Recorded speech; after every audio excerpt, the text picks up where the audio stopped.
बाळापूर तालुक्यात रेशन तांदळाच्या काळ्या बाजाराने उच्छाद मांडला असून स्वस्त धान्य दुकानदारांकडून थेट मोठ्या प्रमाणात तांदूळ खरेदी करून गोडाऊनमध्ये साठवण्याचा प्रकार वाढला आहे।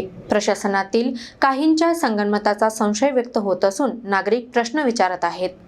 बाळापूर तालुक्यातील ग्रामीण भागांसह शहरात स्वस्त धान्य दुकानातील तांदूळ खुलेआम काळ्या बाजारात विकला जात असल्याचा गंभीर प्रकार समोर आला आहे। रेशन माफिया आणि काही दुकानदारांच्या संगनमतामुळे तांदळाचा मोठ्या प्रमाणावर साठा विविध गोडाऊनमध्ये करण्यात येत असल्याची माहिती स्थानिकांकडून पुढे आली आहे। शहरातील बाजारपेठांमध्ये रेशनचा तांदूळ कमी भावात थेट खरेदी केला जातो आणि नंतर तोच माल मोठ्या बाजारात उच्च दराने विकला जातो। छोट्या ॲप्स किंवा ऑनलाईन माध्यमांचा वापर करून गावोगावातील तांदूळ गोळा करण्याचा नवा प्रकारही वाढताना दिसत आहे। नगर परिषद निवडणूक पार्श्वभूमीवर वाहने तपासणी, सीसीटीव्ही नियंत्रण तसेच पथके कार्यरत असतानाही पिकअप आणि मोठ्या वाहनांनी स्वस्त धान्य दुकानातील तांदूळ मुख्य मार्गाने ने-आण होत आहे। काही विभागीय अधिकाऱ्यांच्या निष्क्रिय भूमिकेमुळे हे कारवाया अधिक वाढत असल्याची नागरिकांची भावना आहे। मोठ्या गोडाऊनमध्ये टनावार तांदूळ साठवून विविध राज्यात विक्री करण्याचा हा गोरखधंदा परवाना किंवा कोणतेही कायदेशीर दस्तऐवज नसताना सुरू असल्याने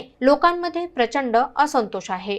वरिष्ठ अधिकाऱ्यांनी तातडीने हस्तक्षेप करून कारवाई करावी अशी मागणी जनतेतून जोर धरत आहे।